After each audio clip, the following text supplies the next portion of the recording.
Our spring split has come to a close, unfortunately, and it's time that we take a look at what went down. So let's talk some TSM.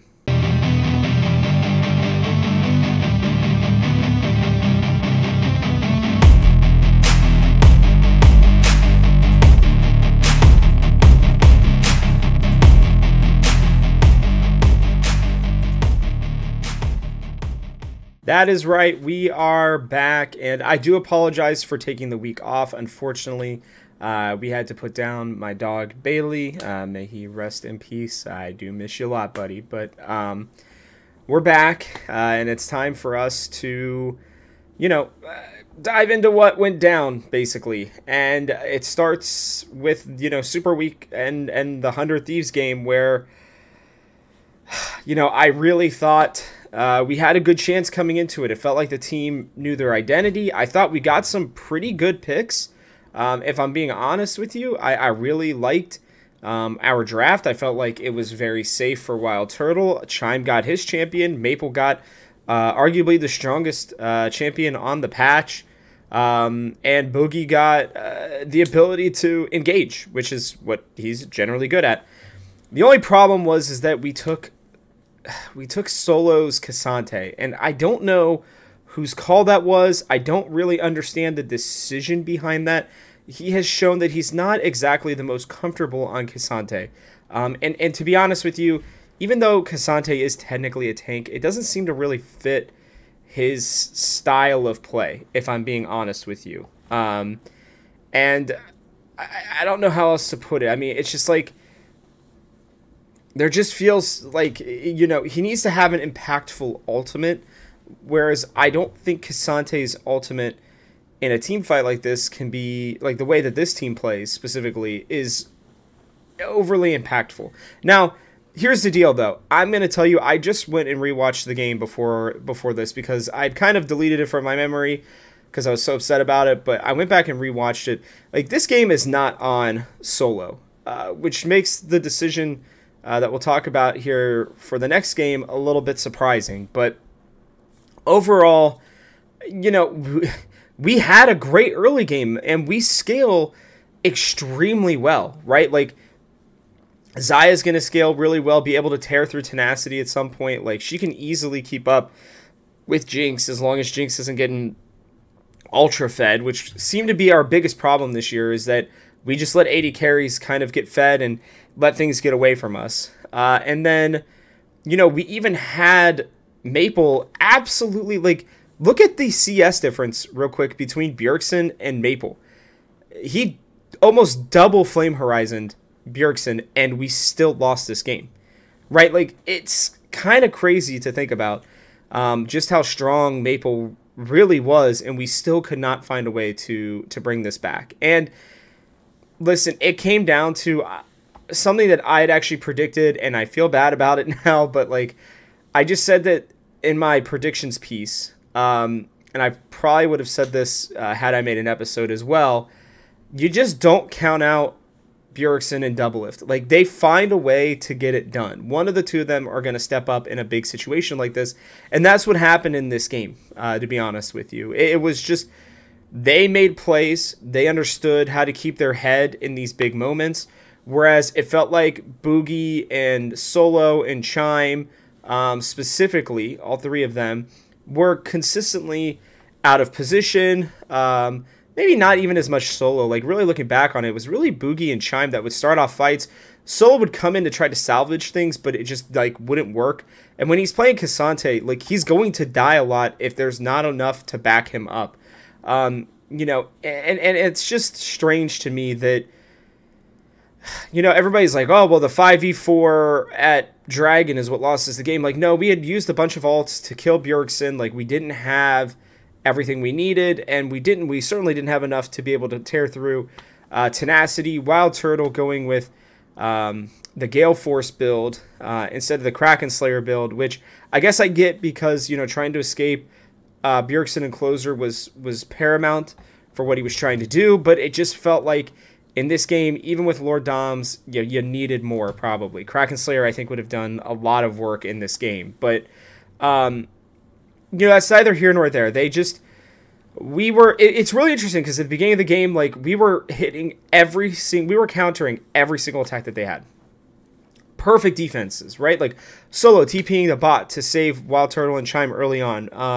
The lane swap that was used to get Maple up into the top lane to give him, a nice, like, break. Like, Solo sacrificed a lot by having to go up against Bjergsen in the mid lane. Like, it's just like it gave Asol more time to kind of scale up without really any fear of dying, because Tenacity wasn't building, that weird Prowler's Claw, or I've even seen Duskblade in the top lane, which is ridiculous. But, like, the game was great. Like, we had dragon control, we had control over the map, pretty much the entire game, and then it just felt like the pressure got to everybody. And I do mean everybody. Even Wild Turtle had some weird positionings.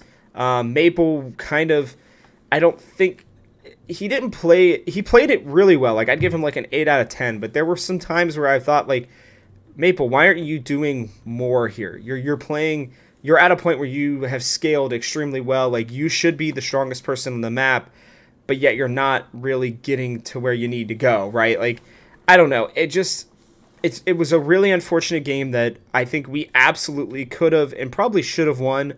I mean, hell, it took him 3 Barons.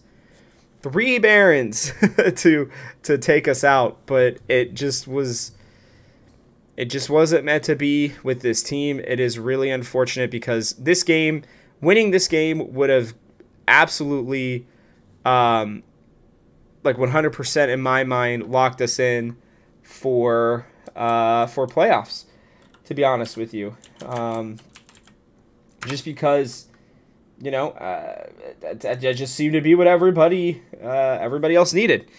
So, we were stuck here at 7 wins, 7-9. So even the best we could do was still 9-9 at this point. But it was a really disappointing game, to be honest. And, like, Boogie, like, he would just waste ult on random things. It just didn't.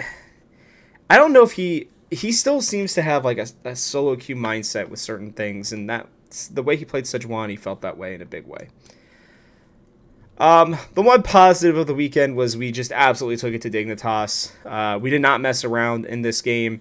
Maple played out of his mind. I think Boogie on Wukong is, I think Wukong, Elise, and Vi. Boogie is pretty solid on those 3 champions, but I think his champion pool becomes maybe more of a puddle at times, at least in terms of the competitive standard. I know he can play a bunch of champions in solo queue and play them extremely well, and I'm sure he's got a really good understanding of a lot of those champions, but there is a difference from solo queue to higher level team play. It's pretty obvious when you watch, right? And so I think that this team just, I mean, like, this is the kind of draft that I would have liked to have seen. Like, you put Solo on a Scion or an Ornn, even a Gragas, although I think we banned it in that last game, and I think it would have been different. But not to overly just blah on that game. I mean, this game was 30 minutes, less than 30 minutes. It was a stomp.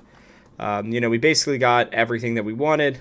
Not much to say other than, Maple's a really, like, Maple might be the best Talia in the LCS. I or maybe even in the West. I don't know. I mean, he's really freaking good at this champion, and I think hopefully that he will stay and they will keep him for the summer, because I really genuinely liked the way that he played. And when I end up filling out my voting, I don't know, sheet, I might put Maple not first team, or second team even, but there's a chance I put him third team, because I think this team without Maple wins like maybe 4 games. Like, I think they're just a little bit better than Immortals without him. I think he was their star, and I think mid lane had some issues throughout the split for a lot of people.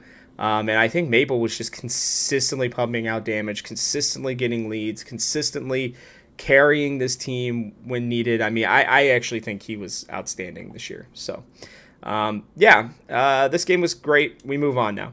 FlyQuest game. This game was not great. Oh, and I guess I didn't talk about this because I didn't really think about it. it was Hanser that was in the top lane instead of Solo. And I guess I will dive into that when I do a little bit more of like a recap, or just like I'm going to give my thoughts on the Wednesday episode of what kind of transpired. And, we'll dive a lot deeper into certain statistics and everything else like that. Like this show, I'm not really planning maybe 1 week of a break max until the summer split starts. I think there's a lot to go over. I think there's a lot to discuss from this split. I'm going to try to do deeper dives into champion pools and, kind of, I want to talk about like Chawi for an episode and my thoughts on what he did, kind of what TSM might be doing overall. I mean, we're only, 2 weeks out essentially until the end of March, and we still haven't gotten really the big, hey, we're going to win Worlds announcement yet. That's just not happened yet. So, yeah, I don't know. We got to figure that one out. But the FlyQuest game, again, with Hanser, no Solo. Guys, listen, we gave Prince a pentakill. We just seemingly lost to Zeri almost every game. That is something I am going to look up, is how many games what our team record was against Zeri. I can already tell you it was pretty bad. We might have won one game against Zeri. I think it might have been the CLG game against Luger. I'd have to look again, but I think that might be the only one that we won. But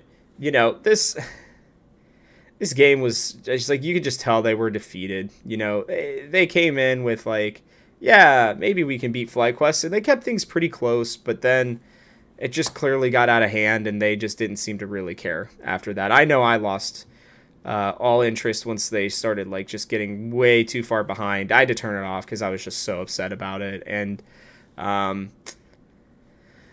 mean, it is what it is. I mean, we finished with my 8 wins. I will say I asked for 8 wins. They gave us 8 wins, and generally speaking, 8 wins get you like not in for sure. I know 9 wins is like, hey, you are in, but 8 wins, it generally would feel like, hey, you're gonna sneak in or at least get a tiebreaker. The LCS was tough this year. I mean, there were 6 teams that finished 500 or above, and I can't remember the last time that happened, and it felt like all the teams were actually decent. I mean, Golden Guardians slipped pretty hard in the second half, but they're still not a bad team. Like, if I'm being honest with you, like, as much as I really like this team and these players, like, I think this is their ceiling potentially, and that's something that we're gonna have to talk about going forward with potential changes and other things like that. So, to end on a positive note, like, I am really proud of this team. I know that like everybody's like, well, I can't believe we exceeded expectations, and people are upset about that. Like, guys, this team has little to no resources compared to everybody else, and it's very clear that they went about as budget as you can get, and they were still surprising people. I mean, they were the first team to beat FlyQuest. Like, that, when FlyQuest was just on an absolute roll, like, that's a huge deal, in my mind at least. So, we played some teams really hard this year, and I think that that's a testament to a lot of different things. So, like I said, I'm going to go over more of that in the next episode, but, yeah, we went 1-2 in Super Week. A little disappointing to say the least. We finished 3-6 in the second half, which I think was more disappointing because I think there were like 2 or 3 big throws that I really think that if we had just held on or found a way to claw back once we had thrown the lead, I actually really think that we could have flipped this. I think we could have easily been like 4-5. Well, I think we easily could have been 5-4 actually. I really think we could have been 10-8. And been in those tiebreakers that were happening all day on Friday. So, again, overall, I'm pretty proud of this team.